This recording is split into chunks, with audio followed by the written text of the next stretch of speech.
everyone, welcome to today's session, Signpost to Cross-Media, Changing Strategies for European Broadcasters and Producers. I'm Liz Rosenthal. I run a company called Power to the Pixel, which is an organisation that specialises in finding new ways to create, finance and distribute stories across multiple platforms. And that's what today's session is about.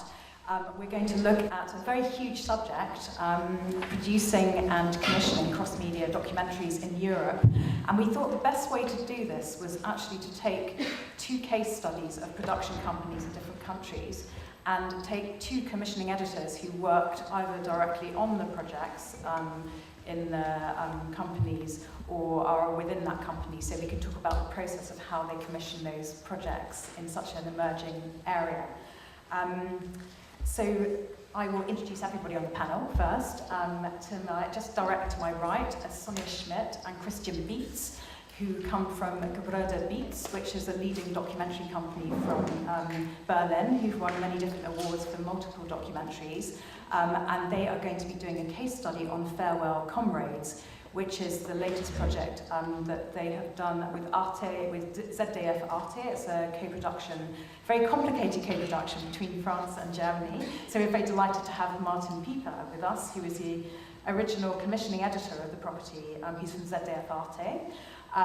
So we're going to do a 15-minute case study of that first, and then Martin is going to talk a little about the commissioning process within ZDF and Arte on a project like that. And then we move to Andy Bell, who runs a UK company called Mint Digital, which is an interactive design and cross-media company based out of London. And Andy works across many different projects, both story properties and technology projects. He is going to talk about two projects he's worked on, Osama Loves and Sexperience, which were both commissioned by Channel 4. In very different ways, and he worked on one completely independently and produced the whole property, and the other was he worked on with another company. And last but not least is Kate Quilton, who's just arrived, who is from Channel 4 and is the multi-platform commissioner for documentary and specialist factual. And she's going to talk a little bit about how the processes that are in place now in Channel 4 over the last year.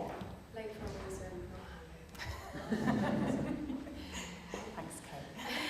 No one would have assumed that, of course, after the party. So, just before we start, I just wanted to put the session into context really quickly. So, we know technology has totally changed the way that we communicate and the way that we experience stories. And we're seeing a total sort of shift in the way that audiences are behaving. For the last 100 years of cinema and 60 years of television, it's really distribution formats, running times, release windows, and gatekeepers who've controlled the way that stories are told, delivered and shared. And we're now seeing a totally different model that's moved from kind of scarcity and control and restriction to one of abundance, where there's so much content in the world, there are so many channels and platforms and devices. And we have an audience who's taken control of their media in a way that we've never seen before. And they are no longer passively viewing stories and content. They're actively engaged in the stories that they love and they hate. And that's a kind of very powerful thing. And it can be a very powerful thing for both producers and commissioners to take hold of. So we're seeing, for example, at the moment there's parallel sessions going on today on crowdsourcing and how people bring in audiences to fund documentary projects, but also seeing audiences co-create and act as kind of evangelical marketeers and distributors even on work. So they're an incredibly powerful force. And it's an absolute given now that audiences are fragmented across multiple platforms and are doing many different things on different devices and different spaces and places and activities. And they're not kind of watching things all at the same place at the same time. They're kind of personalizing their media. So, what does that mean in terms of what we're going to create now as producers and filmmakers? That's really going to change vastly. And the last thing is we're seeing three very powerful things come together. We're seeing obviously stories that everybody needs and has needed throughout history. We're seeing huge social networks emerge. We're seeing gamification, which is coming into every form of our life, into not just into entertainment, into education, health, and other things. So how do these three things come together? They're forming something, a kind of entertainment, a kind of storytelling that's way more social and interactive than ever before. And that's what we have to think of when we start thinking of telling stories, how that's going to affect the way we tell stories and how we engage with audiences. And I think at the moment we're in a very early stage of this whole process. And still, I think most producers and most commissioners are still working on single format properties, or even when they start to develop cross-media properties, it tends to be sort of that each part tends to be in isolation of each other. People own different parts of the equation, so it makes it very difficult to relicense. Or a lot of people still see cross-media or transmedia as a kind of buzzword or fad that's going to pass, or use it simply as kind of marketing, as an afterthought. And so that's why today we thought it's really great we have a panel of people who are trying to create projects in a completely different way. So I'd like to start now and start with the first case study by Gudrun Beats, Farewell Comrades. They're going to talk about the overall property, about both the linear and all the other parts around the project. So thank you, Christian and Sonia. Yeah, hello everybody. My name is Christian Beats. We are Gebrüder means brothers, so we are the Beats brothers from Germany. I'm running a company with my brother together in Berlin, Cologne, and Hamburg. Today we're talking about Farewell Comrades. Farewell Comrades, we started the development 3 years ago. It was from the very beginning planned as a media event, or you could call it 360-degree project.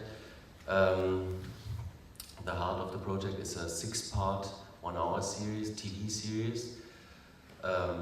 That's about the collapse of the Soviet Union, so this and the end of the Cold War. So it's history.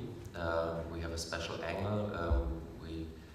It's out of the perspective of Eastern Europe, so the perspective of the people who went through it. So this is very important. It's not the Western perspective. It's not the BBC style. We say it all the time in our company. Yeah, I think I give you a little teaser. We'll be starting with a little teaser.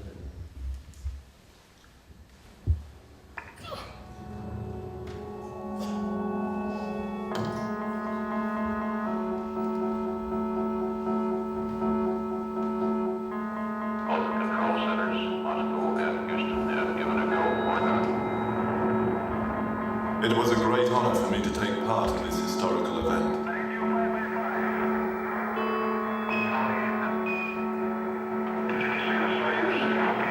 From above, we proudly looked down at the globe. In 1975, almost half of the entire world was under communist influence.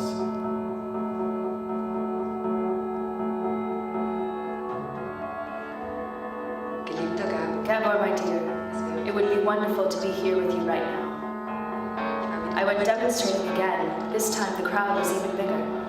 We are the people.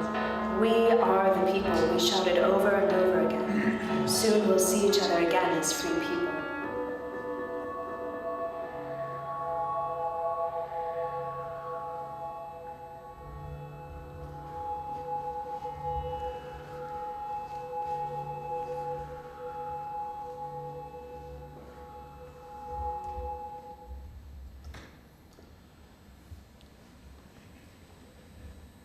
Yeah, okay.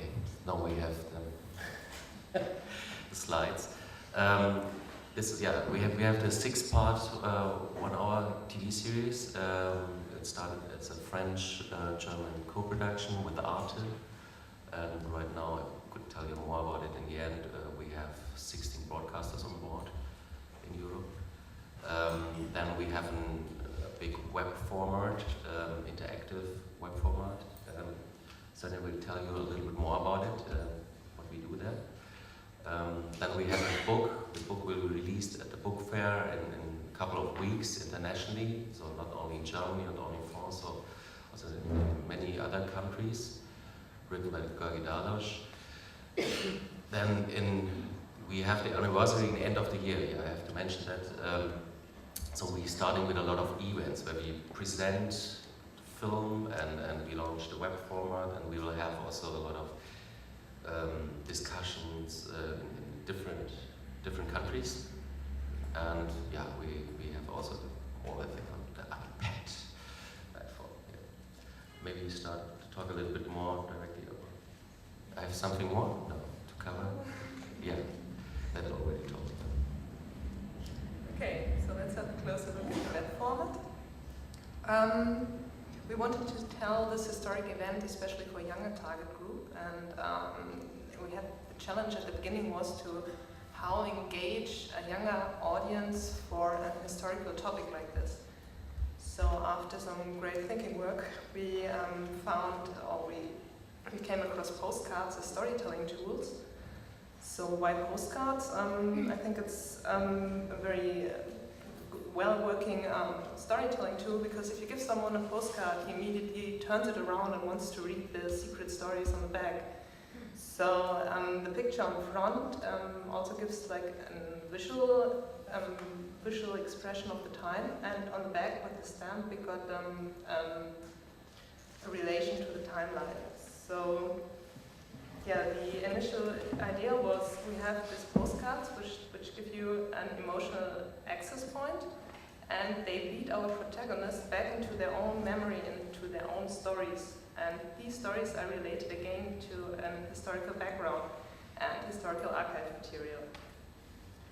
So if you, here's one of these stories. We've got Uwe Wittwein.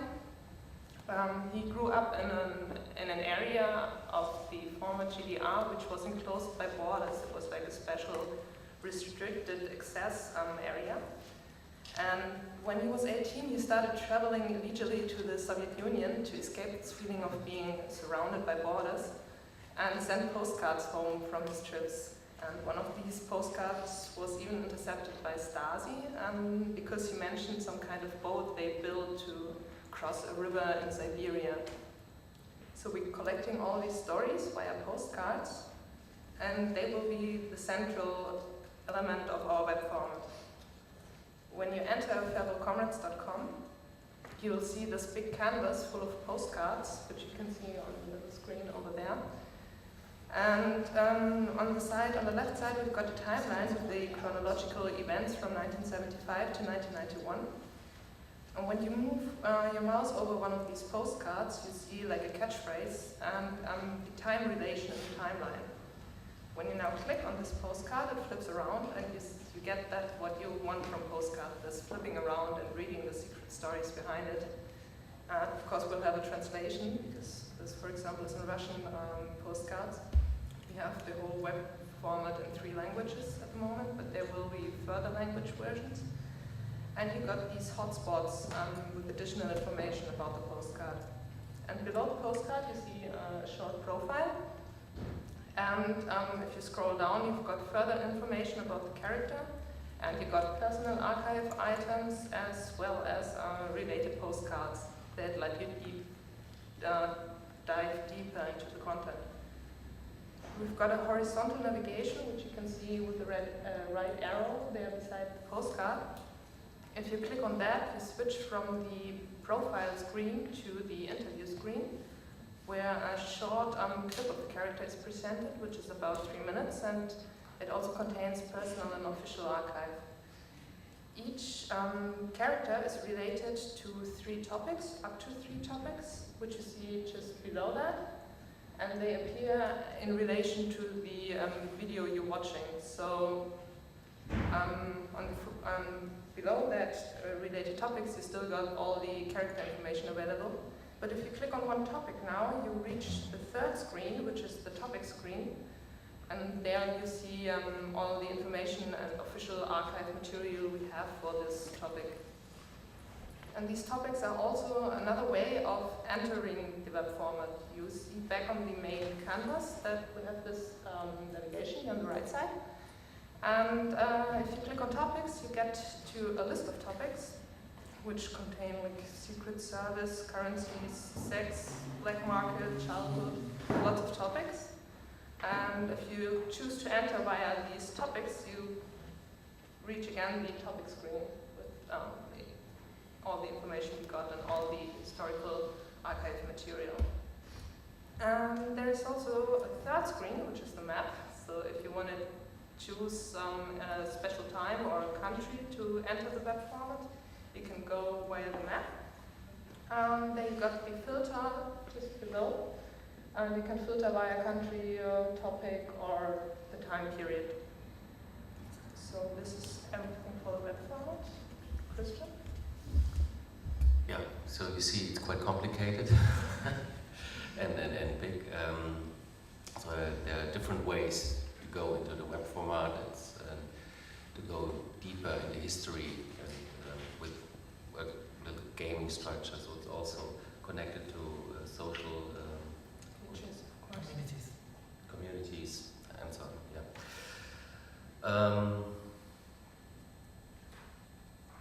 You said that already. Yeah, I said it already. So of course we released the book. So in a few weeks through Beck publisher, it's paid by the publisher. Then we, yeah, what could I say? So maybe a little bit of course, yeah, producers. So money is very important for us, and the structure behind it. So the web format has its budget. It's 450 euros, 1,000 euros, not 50, yeah. Only, and it's financed through an international co-production. So and media money. So we have from Germany we have ZDF Arte, or maybe we could talk a little bit more about it, how the structure is in Arte and the strategy. This was really the beginning point, Arte. Then we have funds. We have a lot of special funds in Germany for interactive formats. The same we have in France. There they have also funds for it, and now what we do is sublicensing this web format to different broadcasters. So for the budget of the whole property, for the linear broadcast, how much is that? How much is the overall budget? And how much is in the the web part and the app and anything else? And how much is the linear part? The linear part with it's 2.3 million euros, and then 450 for the interactive stuff. Then some additional money for the events, so coming from other sources. And so the regional fund, the federal funds in Germany, how was that the local medium board? Or? Yeah, in Germany, it's like art. It's quite complicated. We have a lot of funds there in the regions. So, for example, Hamburg has its own funding. Cologne, this region has its own funding, and Berlin as well. So it was founded with 100,000 euros for development from Medium Board Berlin-Brandenburg. Then we have another 100,000 from the media. So then we have, since last year, I think this was the first call, this media program, they decided to... That's the interactive development part. Yes, of the program, yeah. It's another 100,000 euros from the media fund. Yeah. So you're quite strong in Germany on the federal funding though of interactive projects. I think it seems. Yeah, that's It's really started some years ago, and now they really. Yeah. Great, thank you. So I think we're going to move on now to Martin, and he's going to talk a little about the complex Arte commissioning process, but not too much about the complexities. But how easy it is in Arte. Well, do you want to talk about how it came about? Like how you... maybe it's such a big issue that it's a bit difficult to be precise. First, the initial idea came from France, but we were from the very beginning involved. And the anniversary of the collapse of the Soviet Union was such a big issue that from the broadcast side it was obvious that it had to be thought in as a big thing.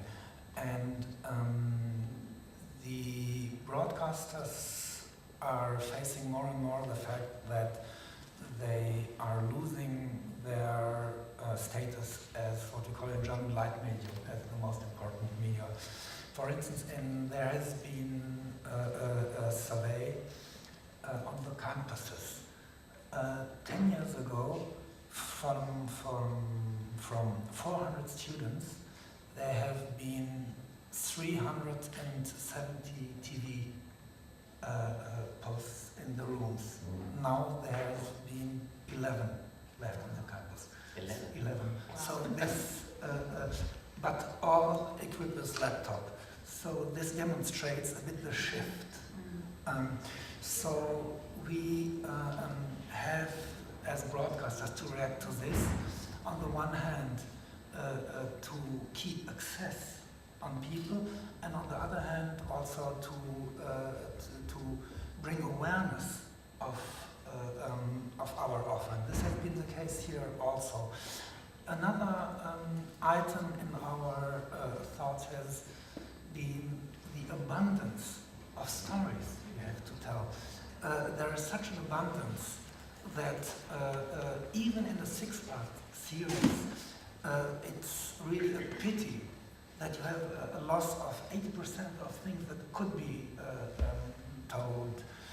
So this also is one element of the interactive net thing.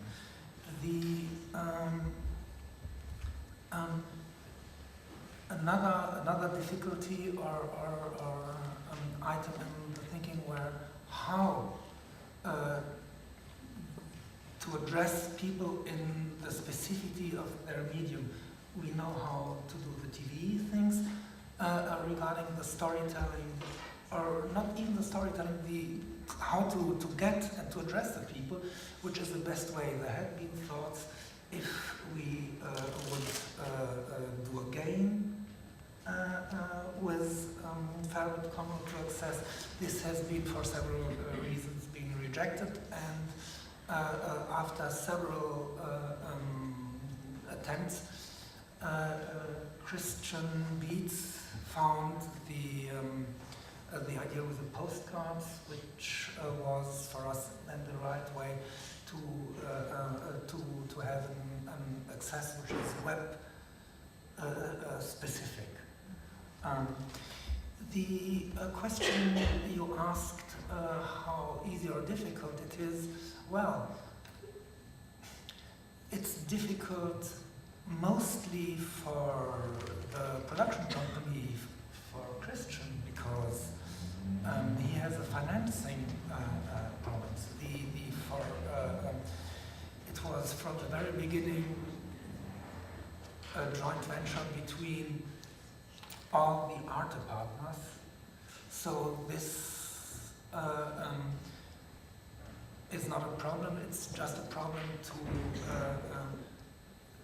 get in accordance the different rules, and also amounts of money we can pay between the French side and the German side. And again, this is not a problem in the decision-making process, but rather a problem in the practical in the coordination.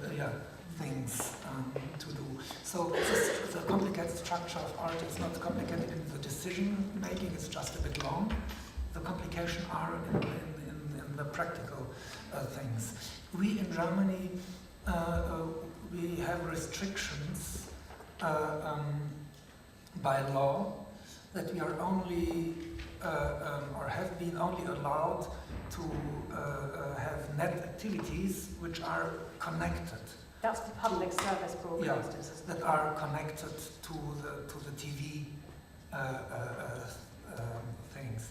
This So if you make for example, if you make a television, like Farewell Comrades, are you allowed to create an interactive or web it wouldn't art? have been possible to do to give some funds for Farewell Comrades if we wouldn't have the TV series. Yes. And also there in a limited number, because the funds that are allocated to us are allocated for us to make TV, not to make web. So there is a bit gravel. We have possibilities, but it's much easier in France. This is why we are doing our those activities via the Zentrale in Strasbourg. And their art is very, very active.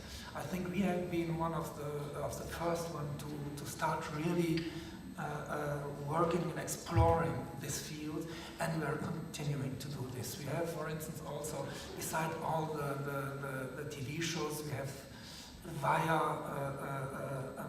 Arte France and via the main station in Strasbourg, we have done some series which are generated primarily via the web and not via TV. We have the creative platform which offers to artists the possibility to expose their work only on the web. So we are there quite in front and quite ahead of the things. And we are all exploring a bit how these things work. I don't know if I have answered That's great. questions, and maybe I can react to more concrete questions, because we really can there's do so that much after. to tell. Yeah. Because in Arte, France, of course, there are projects, Gaza Sterat and Prison Valley, which were commissioned as web only formats to start And we with. have also now Free Arabs, which is a project where we get from the Arab countries some videos which we are also editing and putting in the net. So. Is there a kind of process in place, though, for projects like Farewell Comrades, for them to come to Arte, or is it still quite about piecing things together with separate commissioners? Though, I mean, is there a way that you can react to projects or a kind of commissioning process for cross-media projects, as opposed to having to go to Arte France to René's department, or Strasbourg? I think there's Sabino's in the room as well. I just saw walk in, hi, from Strasbourg, from Arte. Or yourself, do you have a process that people can do that, or is it still going individually to talk about parts of a project? No, it's both, and the complexity is, on the other hand, simplicity. It's both, because you can address whomsoever, and it will find its way through art. So they're really both. So it's kind of organic still. It's organic, we should use the word, Okay. So, no, but as truly spoken, it's an advantage that it's not one person. Yeah, and we're going to, when we come to Channel 4, we're going to do a kind of compare and contrast and see if there are any similarities, because I think many broadcasters that I speak to are finding their way through how they commission these projects, and some are sort of further forward and some haven't started at all. But both of you have, obviously. And by the way, there's going to be discussion after we've done the presentation, so sorry, bear with us before we're going to sort of present the projects first, and then we'll bring you into the discussion. So next we're going to move on to Andy Bell from Mint Digital, who's going to talk about Summer Loves and Sexperience.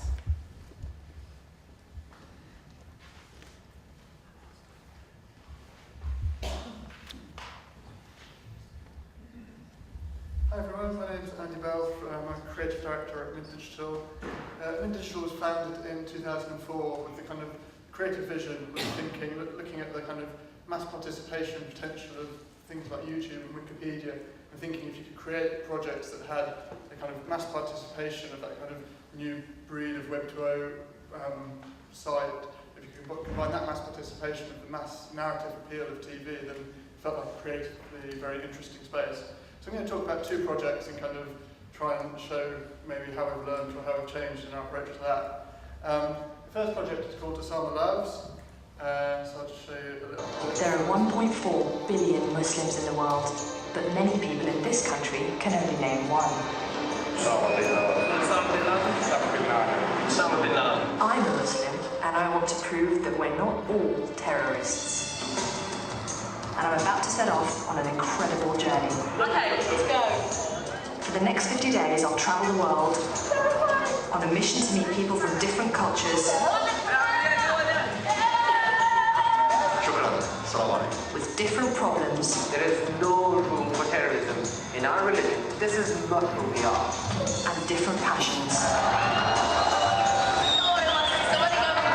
But the one thing they'll all have in common is their name.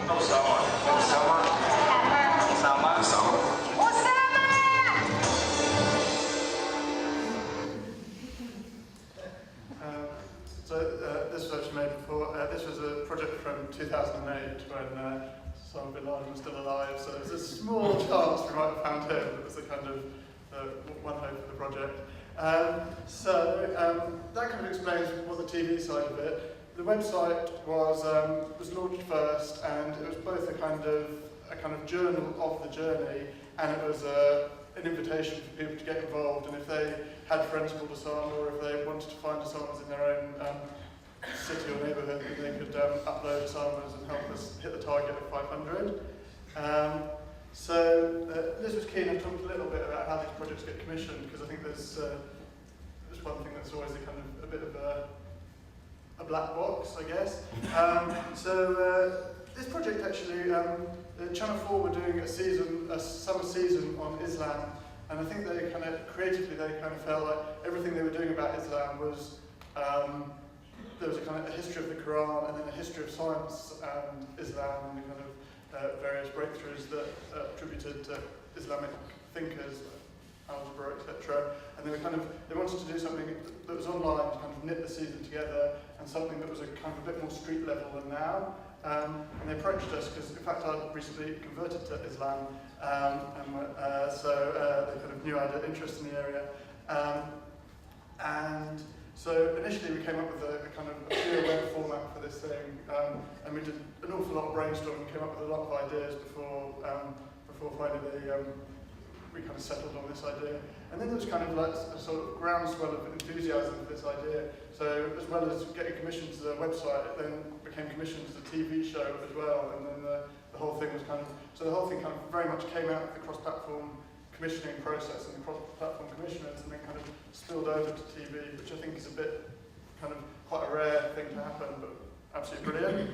The other thing to say is, at this time, we were, in 2008, we were thinking the way to crack the cross-platform problem is to have the cross-platform and the TV in-house at the same time. So we started a TV production arm within Mint that made this, which but we've actually moved away or moved on from that approach. And then just in terms of how it did, the clips on the site were viewed 500,000 times. It got a bit of critical acclaim, like The Guardian called it an inventive social media campaign that gets people thinking, and it was Beamer Award nominated. The one thing that absolutely I think made this project a success was we got a page in the Sun on this project, and I think getting a page... What do you pay for that? It's just pure PR. So that was getting something on Islam, and especially a positive slant on Islam in Britain's biggest daily papers. Just a wonderful achievement, and I think it's testament to the strength of the concept. That we'd worked really hard to simplify the concept and come up with the strong visuals, and that's, I think, comes from a web point of view. So then the other project that I'm going to talk about is it's called Sexperience. I'll just so Sexperience is a website, and this goes together with that Endemol TV show, which has now been running in the UK, I think, for 5 series over the last 3 years, called the Sex Education Show. So here's what the show looks like. The Sex Education Show has been asking the question, when it comes to sex, am I normal? And the answer has been a big yes! It's been an education, from OAPs to plus-size ladies. We've seen that all types of people are having sex and loving it. Sex, for us, goes on and on. We've also hit the road and met literally hundreds of teenagers answering hundreds of questions about one thing and one thing only.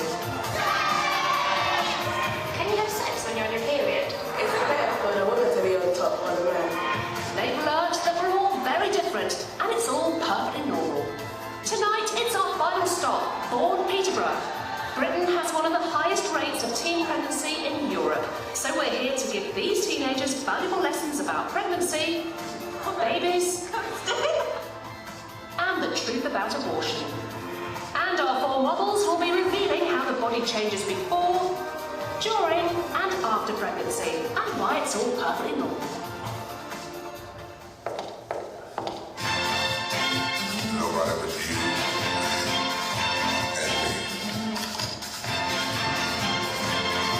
We got it together, baby. So that's the TV show. The original idea for the website was to create a video encyclopedia of sexual experience.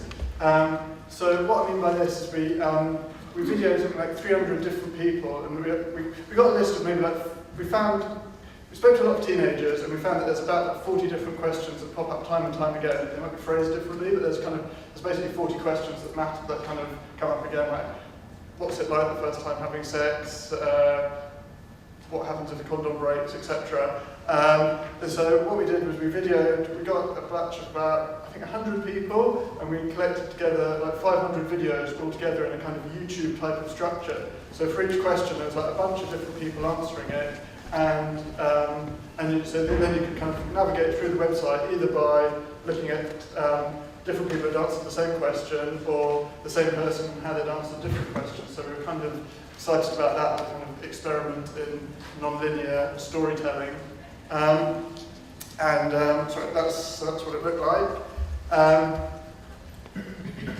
In fact, I might just, before going on to the next stage, I might just talk about how it was commissioned, because so this was commissioned in 2008. Channel 4 made the decision to put all their education spend, I think, online. So there's a 6 million a year that they spend on education programming that had been on TV, and kind of went out in the morning when people were at school, and they realised that didn't quite work, because it was programs that were supposed to be watched by teenagers, and that they weren't actually around at the time. Anyway, so there's a big kind of push to put stuff online. And we pitched a whole bunch of ideas about sex education in response to one brief, and we finally, the commissioner, Matt Locke, kind of said to us, well, something along the lines of being kind of admired our resilience, and he gave us like a small development funding to go and actually talk to some real teenagers and see what they were sort of struggling with. And the thing that came through, we kind of did a kind of web iterative design process of brainstorming ideas, showing them to teenagers, kind of getting kind of laughed at by the teenagers, brainstorming more ideas, showing them to teenagers. So we really tried to design in collaboration with the different teenagers that we met in South London. The overriding insight at this point was there's a whole bunch of sex education stuff online, but most of it is kind of written by adults, and it's kind of often quite kind of well-meaning in a kind of liberal, Guardian, trendy, whatever you want, go sort of thing. If you read it as a teenager, it's just like the sex lives of teenagers. They come from a different world to the sex lives of even sort of trendy 20-year-olds or 30-year-olds, and the websites tended to be sort of like, normally they'd be designed in kind of graffiti or urban styles or whatever, but the actual message is just like, was more applicable to a 25-year-old or a 30-year-old, which if you're a 15-year-old, the one thing I couldn't get over was just like they just live in a totally different, like, what sex means and the morals of sex are totally different if you're 15 from when you're 25 or 30.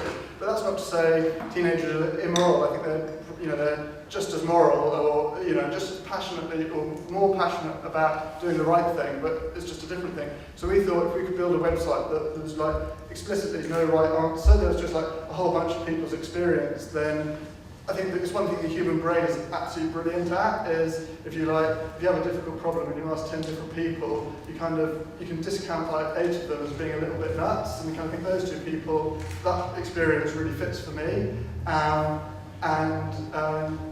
And I thought if we could mimic that in a website, and it's a very kind of trusting message for teenagers, which is kind of, we're trusting you to hear like life in all its complexity. We're not trying to give you a simple message or a kind of a slightly pat message like don't have sex until you love someone, which kept coming up as like, what the hell does it mean to love someone? And secondly, like the people are having sex with everyone, suddenly the guys have gone from being nerds to being the alpha males, it's just, anyway. So that's where we, that was the kind of big vision of this site that we were super excited about. And it kind of worked. And then over the course of like the next kind of because we've now had 5 series, it's been a real interesting to see the evolution. The first thing we realised was that as much as we loved this and that kind of vision, the thing that did most of the traffic on the site was a question and answer section. So it's kind of in a similar vein, but it's just like people asking questions and then other people answering them. And it was deliberately anonymous so that you could like, it was sort of supposed to be a kind of just get in there and ask away. And from a kind of information point of view, that didn't make much sense because all those same questions, they were the same questions being asked and answered there, whereas in the videos were higher production quality. I think it's something to do with, it's as much about the process of asking and kind of feeling like you can ask the question as actually, seeing the answer is only one part of it. It's kind of being able to verbalise it or express it. It's important. So that kind of kept growing.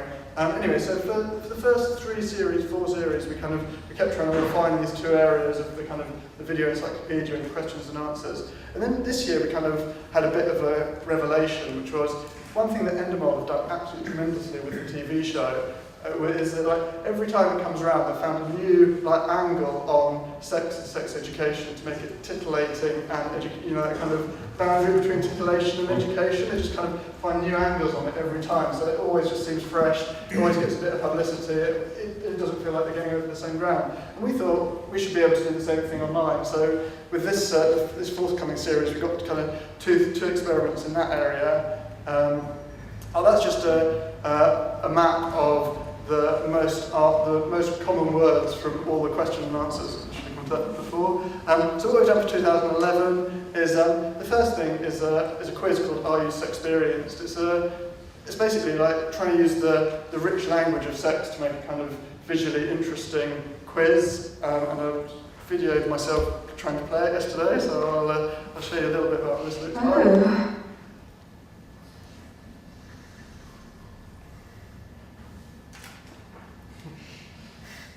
So the aim of this is to create something. That's really like kind of Facebook shareable. It's just 10 questions, but we put a lot of effort into making each one kind of entertaining in different ways. So take and hold for how long you think it will last, 8 seconds. It's 18, apparently the right answer. Anyway, that's what the quiz is about, and from a technical point of view, we were delighted. The whole thing's built in HTML5, so it doesn't use Flash, so making it as accessible as possible. And then the other thing we've launched is called the Sexperience 1000, and it's a visual journey through the sex lives of 1,000 individuals. And the version I'm about to show you is still beta, so it's a little bit rough. What we thought is data visualizations tend to get a huge amount of traffic online, but today almost all of them are using kind of existing data sets. And we thought, how can we push that as a kind of genre by being in a position to do the survey ourselves? So we've worked together with Maury to interview 1,000 people about a whole bunch of questions about sex.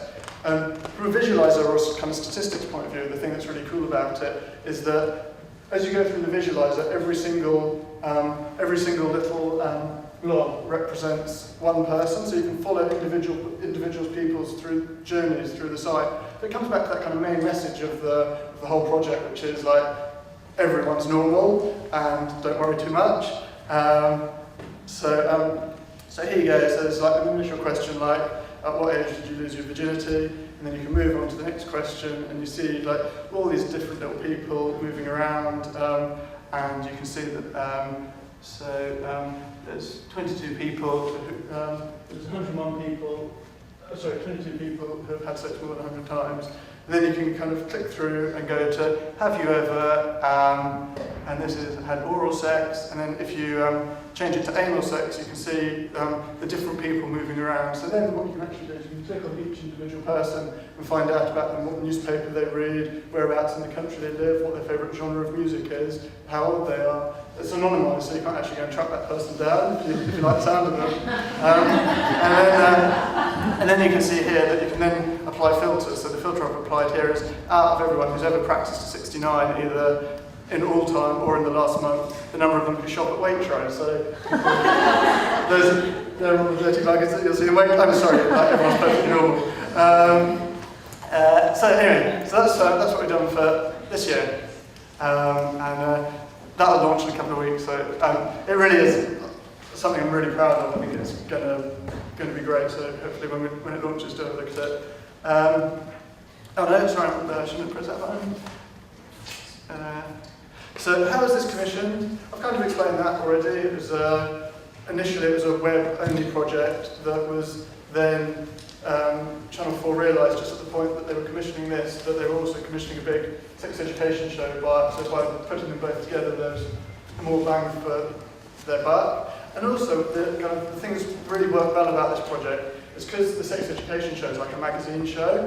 Then there's a lot of scope. So if there's interesting stuff happening on the website, that can be reflected in the show. It's kind of a magazine show is very kind of flexible for like either little bits of interactivity or bigger bits of interactivity, depending on what's worth mentioning. The results for this has really been quite huge. It's done 32 million page views. One of the stats we're really excited about is it does 8 minutes, 5 seconds average visit length. I think that's, we were looking at it yesterday, I think that's the highest on Channel 4 apart from the catch-up service 4AZ or Games. And for the latest series, so we just launched the quiz like a couple of weeks ago on a kind of soft launch, and that's pushed the average visit length for this year, which had kind of fallen down to about 7.5 minutes to 9.5 minutes. That's good. And it was RTS nominated. One of my favourite stats is it's got 6,000% higher monthly traffic than the official government site in this area. So, bringing this back to the kind of topic of signposts. So, what do these and other things show for us in terms of looking at the future of cross-media? I think the first thing is sometimes there's a benefit in thinking small. When we started, everything we wanted to do was like the show had to have like cross-platform at its core, and it had to only make sense if the cross-platform was happening. So, and you know, we were kind of, I guess, sort of fundamentalist or Puritan about that. And what we've learned with like this experience, I think, this season is there's room for like lots of small bits of fun that don't necessarily fit into a huge narrative, but are kind of just different kind of lenses into the area. One of the beauties of that is it's far easier to get stuff like that commissioned, because the big problem with the thinking big, kind of really tightly knitted together cross-platform TV and web thing is they're just scary things to commission, because they're kind of, if this thing doesn't happen online, then does the whole show fall apart? Quite often that's true with the kind of the big ideas that we've been a bit crazy about.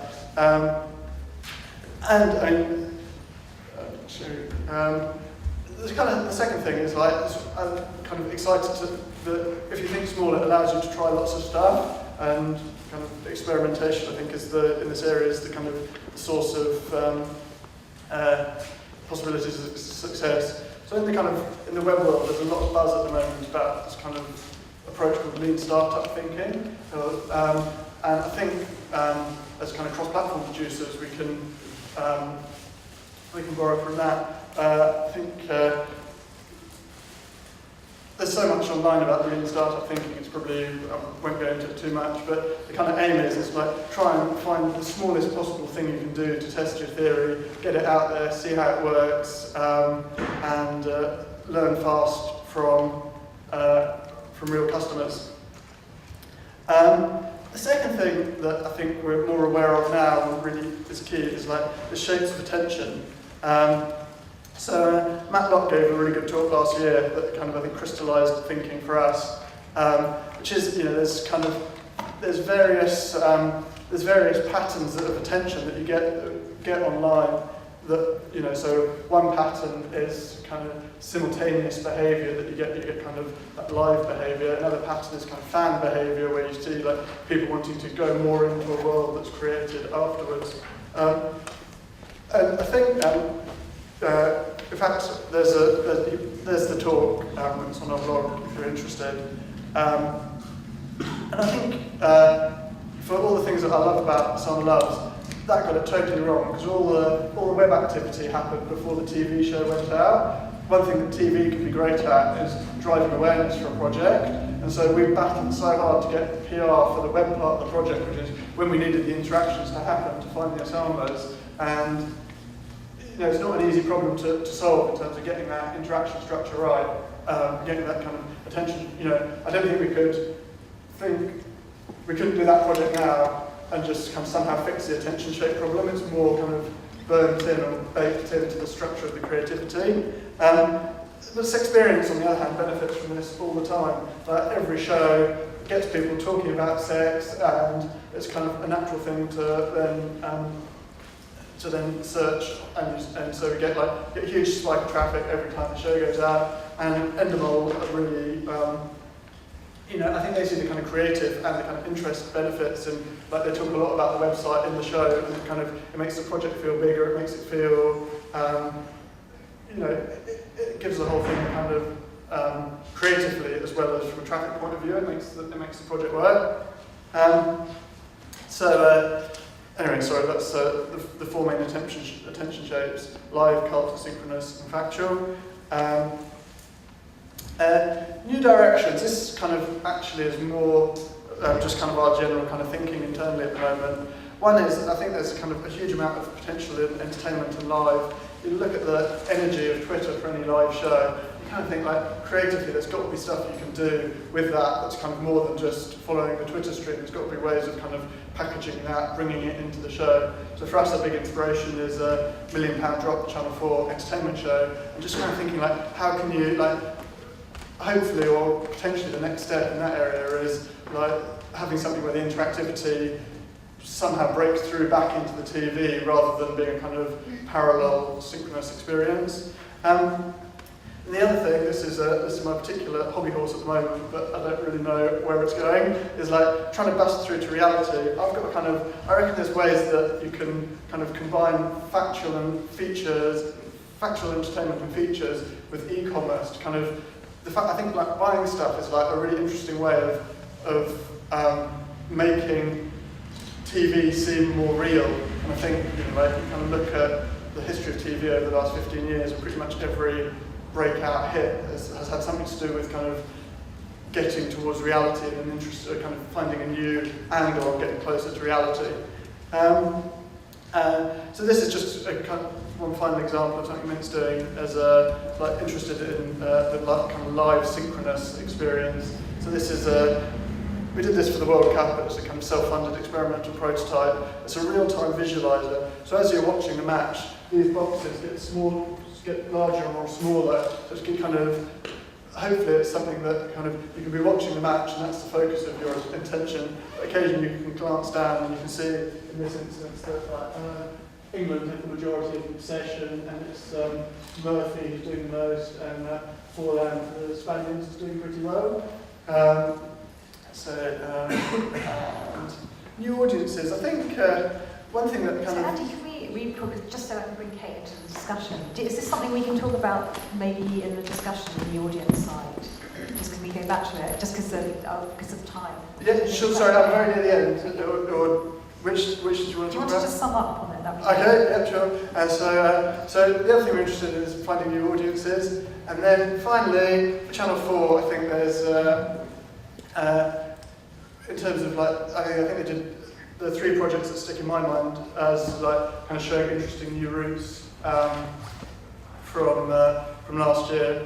And maybe that's a good place to hand over to Kate. Thank you very much, Andy. That's great.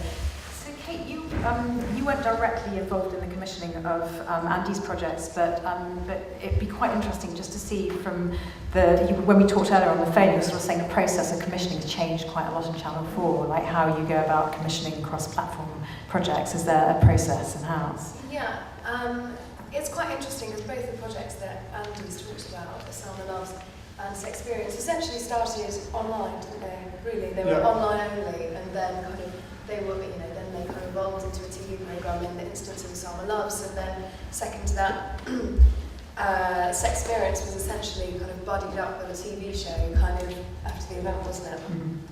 Now, since Christmas, basically Channel 4 had kind of a restructure just before Christmas, and this band of multi-platform commissioners was created. because Adam G had been overworked for about 7 years, I think, as a one-man band, doing most of the multi-platform commissioning. And so this band of half a dozen multi-platform commissioners was created, and we're now bedded in with the TV commissioners. So we're kind of genre-based. I work across specialist, factual and documentaries, and then there's lots of others that work on film, drama, comedy, entertainment, news and current affairs.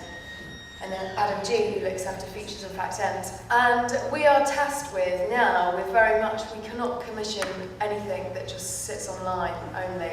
So our job purely, our budgets can only be spent on multi-platform projects that basically, you know, we work with the TV commissioners to create these multi-platform projects that sit across platforms and are truly integrated with the TV programme.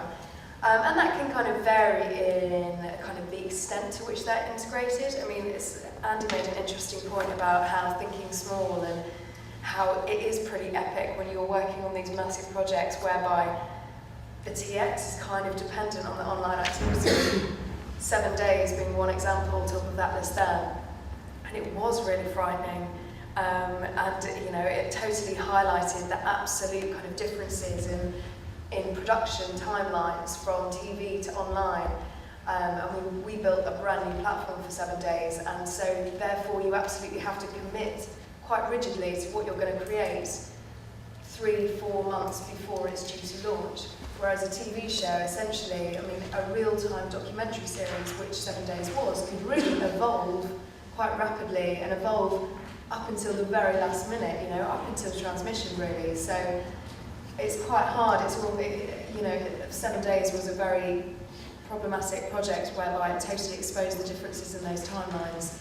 And yeah, I agree with Andy, as in those mass integration projects are really frightening and scary and sometimes unwieldy and the rest of it. But so our brief now is basically we only commission projects that are tied in with TV programming. Those projects basically, they have to deliver to one or more of these three, what's the word? You know what I mean? Criteria, thanks Andy. So number one is, we know it's Tuesday night, my brain is boggled. So firstly, they have to add value, and that can either be public value or add revenue. Secondly, we have the opportunity, another criteria is capturing user data. So if we commission a project that does that, then that's a tick. Also, and then finally, they absolutely have to enhance programme viewing. Ideally, they do all three. They might deliver to 2 of those, but that's kind of what we're charged with. So we're kind of, I suppose, our focus has been kind of refined over the years, and it's a bit different to kind of what we were doing in kind of 2008 when Asama Loves was commissioned. So what kind of things are you working on now? Are there any specifics you can talk about? Okay, well, I mean, those 3 projects up there on the slide, oh, it's gone now, sorry. But 7 Days was a big one at the end of last year. Again, it's this real-time, interactive documentary series. We would absolutely love to continue kind of experimenting along that track. 7 Days was a great experiment, but ultimately we would love to try something again whereby we deliver a TV show that rates and works and that people enjoy, and then also the online proposition is kind of absolutely flawless, because there are a few problems with that. And then Fish Fight is another one. That's an example of kind of a great campaigning project that kicked off this year and is continuing. There's another programme that it's a follow-up show that will be on TV in a couple of months. And Fish Fight, basically, you've probably heard about it, but Hugh Fanny-Whittinstall championed a campaign to stop the discard of fish. So basically, you know, all these fleets of boats are going out and they can only fish according to their quota. So basically, all of this fish that they were catching that exceeded their quota, they literally just had to throw it with the site dead. And it's brilliant. We've kind of, you know, brought about a change in the EU fishing policies, and a fantastic project which is continuing. £1 Million Drop is an interactive game show which comes back series after series. It's doing really well. Davina presents it and you can play along at home. At the moment, about 10% of the audience will go online and play along with the programme. It's very exciting. almost too exciting sometimes. But yeah, it's a good game. You should have a watch and play. With regard to me, across documentaries and specialist factual, we already mentioned 7 days. We would love to work on a project along that track, you know, and continue experimenting in that spot. With specialist factual, I've got a couple of big projects this year. Firstly, Food Hospital, which will make it to TV screens hopefully just before the end of the year, and that is a programme about eating food to make you better. And we've got a big cross-platform programme kind of kicking off to run alongside the TV show with that. And then Taking Drugs Live is another one I'm working on with David Glover. We'll be taking drugs live, not us personally, but people will be taking drug trials live on TV, so we'll be working up some kind of big event TV ideas around that. And in terms of approaching your projects, you were saying there's a strand of multi-platform commissioners. Is it you and Adam people go to, or do they go to the people who commission the linear formats? How does that work? If you come with an idea, because for example, Andy said these things happened kind of organically through Adam. Yeah. So it can work in a number of ways, but ultimately, you know, you can either come straight to one of the multi-platform commissioners and say, I've got this great idea, you know, it's a multi-platform project, this is the TV, this is the online, this is how it's going to work together, and we can have that conversation first, and then, you know, if we think, yes, this is great, and we talk it out, we can then pull on the appropriate TV commissioner, whichever department kind of it falls in, so, and then have that conversation. But I mean, the best thing really is that kind of everyone, I mean, to date, the most successful projects have been when the TV commissioner and the multi-platform commissioner have literally worked together with the production companies from inception.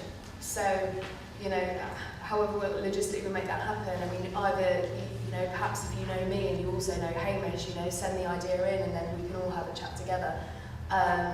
But yeah, either approach us first or the TV, but we will actually need buy-in from both of us to proceed with an idea. Great, thank you.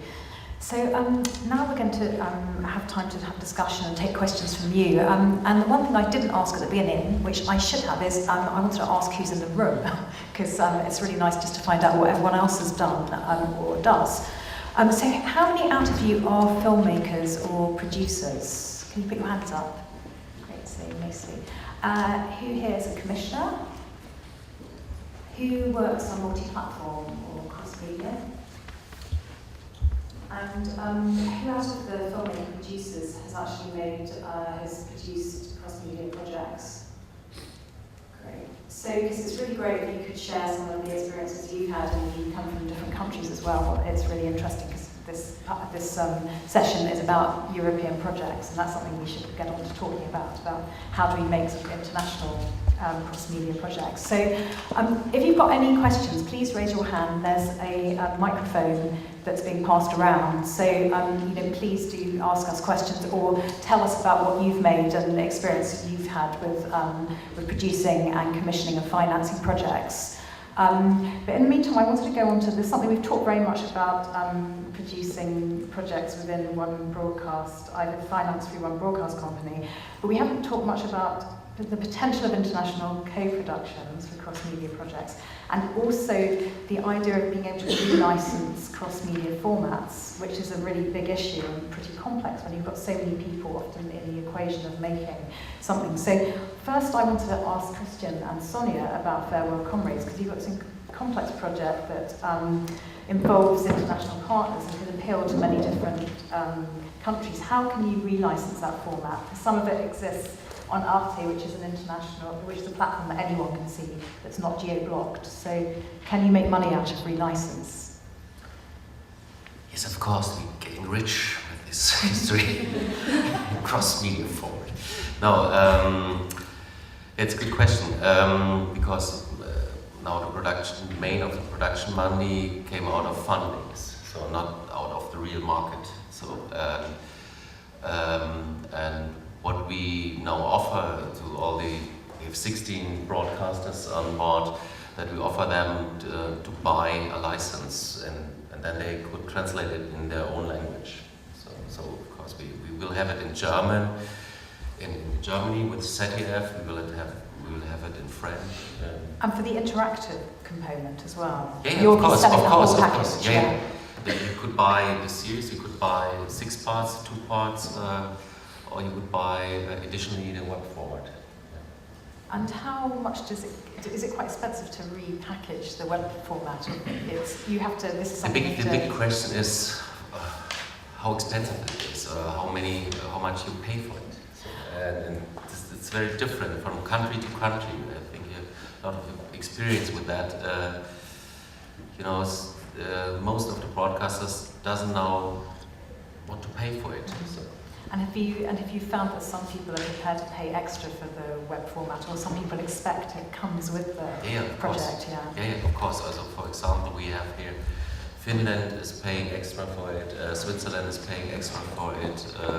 We're talking now to some Eastern European partners as well. They're highly interested. The big question is, what kind of money they have, and to find a way. And can you share that with us at all? Any of the kind of license fees, like just to give us an idea of, like maybe the percentage difference between the interactive part they're licensing, or is it all part of the package? You're negotiating a whole deal. Yes and no. So I'm thinking, my strategy is now to say, okay, it's like a documentary, and it's like a pre-sale. So at least it has to be the same amount, like for a documentary. And as everybody knows, who's working on the international market, it's not a lot of money. So what they're paying for a documentary if they buy it. Sure. And how are you selling it as well? Are you working with? Have you got a sales agent? Who's your sales agent for the project? No, we're doing that directly. In-house, yeah.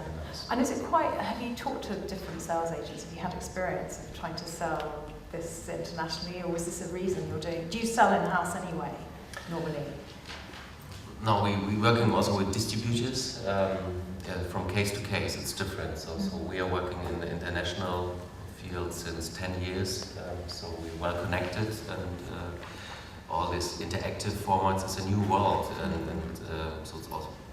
And there aren't many people experienced in this area, in the sales area. Does anybody in the room, have they got experience of creating cross-media formats that they've managed to relicense across different territories? Or does anybody know of any sales agents who have worked in this area? Because it's a big question, I think, for everyone.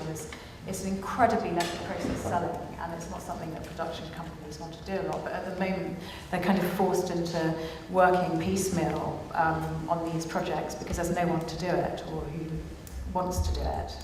So is there anyone here who has experience from either the commissioners or producers? No. Okay. And so we've sort of taken a bit of a different opinion to this, which is that I don't think international resales really makes as much sense online as it does for TV, because the natural nature of things online is that they're globally accessible. So the only way to make resales make sense is if you deliver something to a country initially, so that you can then sell it to other countries, which is all a bit ugly and it goes against the spirit of the web. So we always try to avoid. We try and make our work available worldwide, which kind of precludes any possibility of international licensing. Because in some cases, for different cultures, there's a way that you want to repackage something, maybe for a different culture, and there is we're assuming everyone wants to read English language or wants to experience something, and I think every culture has a different way. For example, Sexperience could be, that's a very, it's a very British, very Channel 4 brand type or Endemol type property, but for somebody in another culture, there may be a potential of rethinking about that idea. So it's like, how would you approach that? As maybe it's a slightly different brand idea, but I think there's a lot of it. I totally see what you mean. There's that idea of openness. You want to keep things open, but there's also the possibility of extending ideas into different places. I think, and that's kind of an interesting area of cross media, is how far you can extend. I don't know. I think that the big difference is if it's full financed, if your company is paid by, for example, Channel 4, of course, they put it for free on the internet, and so everybody could use it. In our case, it's not full financed. For example, we could talk about numbers here as well, I think. The budget of 450,000 euros, so we have around about 70,000 euros from artists. So we have to find the other sources on the international market, you know, to create it and to build it up. And do you work on any projects that aren't 100% Channel 4 finance, where there have been other partners coming in from even different industries? There have been a couple, and for example, like some projects have been kind of, you know, match funded by the Arts Council, and then another one, Full Thought, is match funded by Northern Screen. So there are a couple, but usually it's funds as opposed to. I mean, there's some ad-funded projects as well, but again, they're knitted in with kind of the TV programmes, but then the kind of ad funding will expand online. I mean, we're getting more and more interest from brands wanting to sponsor programmes, but ultimately, you know, they've got really big budgets to spend online, and that's where they're seeing a lot of the value. You know, they're seeing the value in kind of the hits online, and then also a real interest in, you know, wanting to up their own kind of number of fans on their Facebook pages and that kind of thing, and you know, you end up wrangling for a long time about the number of click-throughs from the website to a Channel 4 Facebook page, then to their Facebook page, and yeah, I mean, I've sat in meeting rooms and discussed that for hours on end around the project, which is really interesting, but people are really seeing the value and therefore putting big budgets online. And in terms of sort of commissioning a project that has many different components, so there may be an app, there's a TV series, there's an interactive part that sits on Channel 4 or off Channel 4, I don't know if that's possible, what's the ownership issue? You know, do you own the IP of everything? I mean, do you have an equity stake in everything that you commission, or would a company own the app, or how do you? I mean, to be honest, it is case by case really, and it's it's at the moment for the lawyers. I mean, it is a nightmare really, kind of getting to the nuts and bolts of everything, and it's interesting because some production companies are really proactive in, you know, they'll go and publish the book for a TV series, and now they're wanting to just go and build the app themselves and kind of fund it or find a bit of funding from elsewhere, and therefore 100% own it. And so then we're wrangling, well, you know, it's totally intrinsically kind of based on content that's being televised, and so how do we make that work?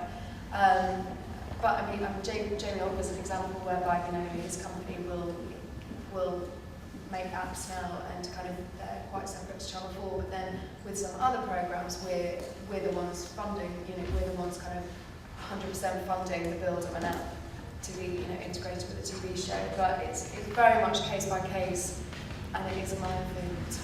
But we're getting there, and establishing precedents, you know, across the board. But ultimately, Channel 4's always been in the spirit of the production. You know, it's always ultimately the interest of the kind of production company. And I think this is what is so exciting for producers in this area, is the fact that there is, you know, beyond creating something for single format, there's an opportunity really to start extending not just the life of what you're doing by putting it, the ideas and the messages and the stories you're trying to communicate in different places, but also sort of the value of what you're doing, and to own different parts of the intellectual property, which is how everybody's thinking, how the hell are we going to sustain our businesses when the value of what we had before, which was sort of DVD, or in the case of cinema, DVD and ticket sales is kind of dropping, well, the DVD part, which is so important in financing independent work and broadcast and pre-sales. So I think this is such an exciting area to start thinking in very creative terms of producer, of how you can do that. Totally, I think it's kind of, you know, I do agree with Andy as in, you know, the spirit of the web, and really, you know, it'd be great if we didn't have to get into kind of the spot whereby we're geo-blocking sites because we want to sell them elsewhere. But, you know, production companies, it's really interesting with a project like 7 Days, when the online activity was so knitted in with the editorial of the programme, it was a package, and therefore if, you know, they wanted to sell that, you know, programme kind of to America or other territories, then the website would be part of that, and it would be part of the kind of, you know, of the fees paid included. It's, I don't know, it is case by case at the moment, I would say. Yeah, so very complicated. So please, if you have any questions, you know, put your hand up. Great, there's one over there. Can we get the microphone? Oh, thank you. I just wondered if the Farewell to Comrades is actually up and running already. It's live? It hasn't been launched yet, has it? When is it launching? It's in production, and it will launch end of the year. December we have the 20th anniversary, and we will launch it. Maybe it's not clear when exactly, so it will be around about November. And where do you start? Are you starting with the broadcast? No, we starting in the internet, and from there we will broadcast it on the other channels as well. And what's the time frame, and how are you going to publicise the online part? Also with the yellow press, I think. Hopefully, no. We will work also with the press together. We have some events where the press write about it, and we're also looking for partners. Sorry? Could you tell us about the events? For the event, we have also the book, and the writer is in some countries very famous, and so it's not clear exactly what we do then, but we have now partners in, I think, 9 countries, which will put up an event with a writer, with a book, different things also. Can I ask you a question on that? Just, would you ever consider running on-air trails on TV to push to kind of an online-only activity? I mean, obviously it is going to TV at some point, but would you run a trail about the website on TV? Is that something? I guess yes. Why not? But I'm not sure. This is a prerogative of of Strasbourg, but indeed it's because the aim of the whole thing is to create an awareness. So it seems to me logical and obvious to do it. We do that. We just somehow kind of when things are. This is one of the important things that today, I don't know how it is here, but we have 50 channels, so you could zap. Every minute you have another program, and you have to create events. You have to do something that you go out of this mess of program, and the online is one of the big things. So use it. And also stretching your audience base, which is the whole point of your, to create an audience for And I think that was kind of what's interesting for the Arte projects. So far, with Gaza Sterat and Prison Valley, I think in Arte, Sabina, you could probably tell us that the age of the people who engaged with those properties online was maybe about 20 years younger than the average age group. What was it? What's your sort of average? About in the 50s, 55 for the linear documentary, and it's maybe early 30s for the people, which is a huge growth when you think about it. You're gaining maybe 20 years of audiences there, and that's where you started, Martin, and talking about the initial reason why.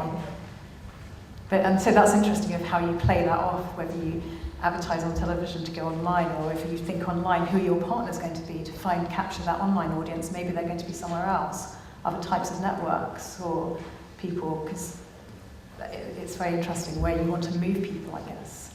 Yeah, and of course using the social communities. Art, I think, is quite proud of the fact that it has, I think, 20 times the amount of Facebook friends than any other channel in the world. Yeah, it's quite amazing. I think around you, please do. Yeah, I would just add that we also have a very big media player. The catch-up TV is very important. So I think there are really different publics, sometimes the same, but it increases the public views. That's for sure. And you can. I think there are users. We have more TV viewers by the internet, but also. So many people just see it when they want to buy the catch-up TV. So this is also a very important thing we do on our website. Great, thank you. There's one sort of area, it's a huge area, but I just wanted to touch on it because it's often things we have questions about. It's around, as a producer and production company, Andy mentioned As Hammer Loves, that you produce both the linear part, the documentary part, and the interactive part. And in your company, you have decided, Lena Thiele, who is the senior producer and creative director on the interactive part, to take her in-house. Is that something you're going to do now? You're going to work totally in-house with these projects and try and develop all sides of them, or are you going to collaborate with different companies outside? I tried it in the beginning, so I met a lot of games company, and we tried to talk to each other about subjects and so on, and then we realized we do not understand each other, totally not. So this was one of the reasons that I'm very happy that we have Lena Thiele, so that we got her in our company. She has a games background, and now she's really involved from the beginning on when we develop documentaries or series to think about, is there a possibility to do something with the net, interactive gaming, or whatever. So I think it's very important to do that really from the beginning on. Yeah, of course. Are there any other questions in the room? Yes, that one. Hi. I was just wondering, with your Farewell Comrades project, whether there would be an opportunity for your audience to upload material, kind of add to your archive. Yes, yeah. Postcards and archives. Yeah. So can the audience upload things to them? Yes, yeah, Okay. they could. And can they upload, is it text, video and pictures?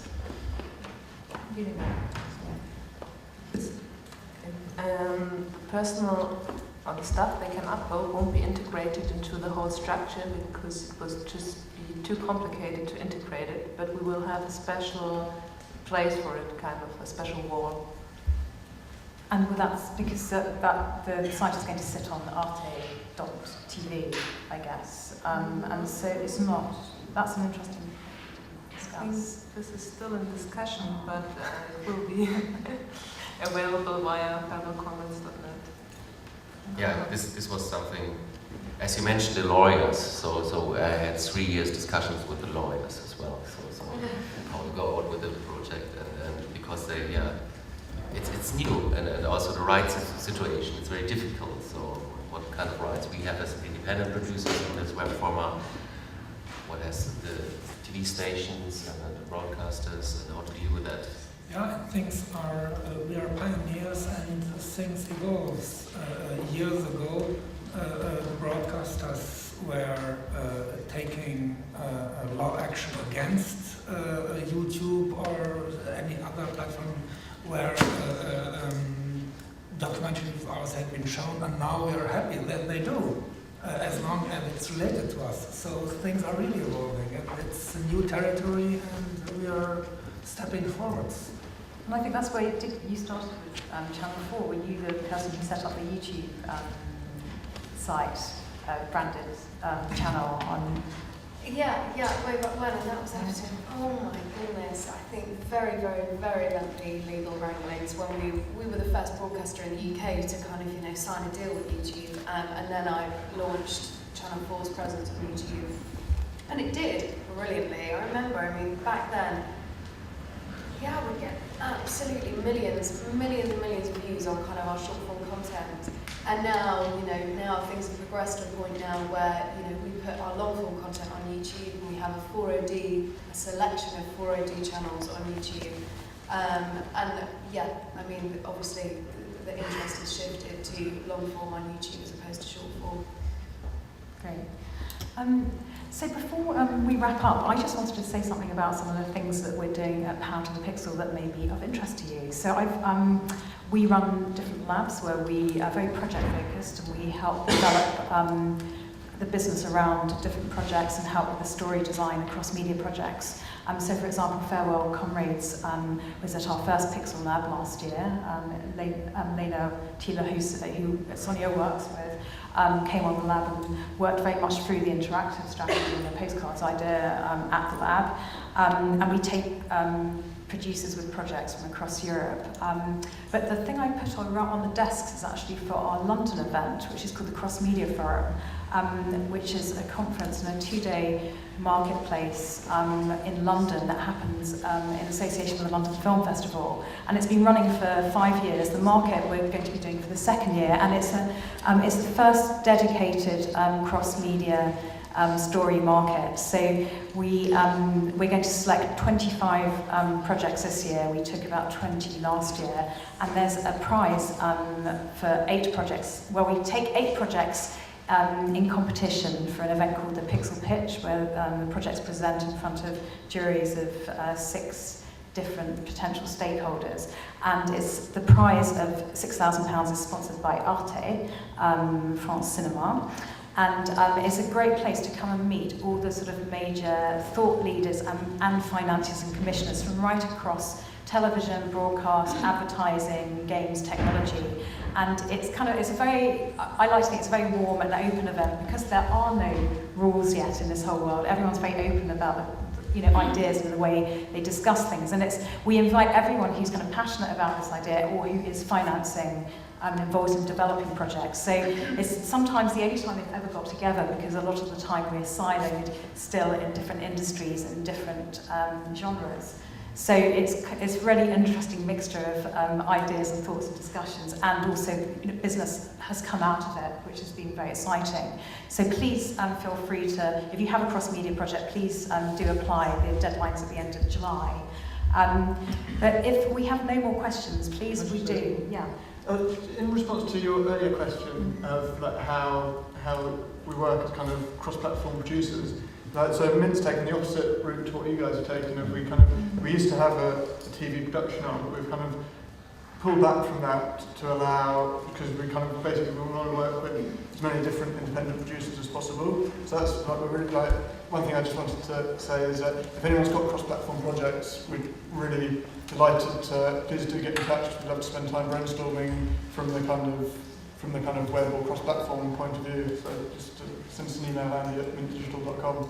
Yeah, and that's what's really important. Like you said, it's very hard to sometimes have these discussions and create the projects because all the skills that you need to have and the people you need to bring into projects, and companies like Andy's is really invaluable because they're one of the few companies that understands technology and storytelling, as Lena did, and that's a very rare thing, I think, still in this world. So I think also we should start to think more about international co-productions in this field, as we used to do it in documentaries, fiction, and so on. And this will, I think, that will be the next step. So really create international co-productions with Interactive. And have as many discussions with people from around the world. Yeah. And that's what we're trying to do in London. We're trying to do it. Also, we try to make it as public as possible, because at this time people are less exclusive with their knowledge while these models are forming. So they're much more open to brainstorming in public as well, which is great. So we try to do it around projects where there's someone around the table who would talk about a specific project and give a feedback from their company, how they could potentially get involved and how they could work with someone from a completely different country and from a different industry. So I think these kind of discussions are totally vital. We need more of them. But I'm going to wrap up now because we've hit 1:30. So I'd like to thank the panel. Thank you so much for your case studies and for all your knowledge. And thanks to the audience for coming, and for Sheffield for hosting this event and the documentary conference.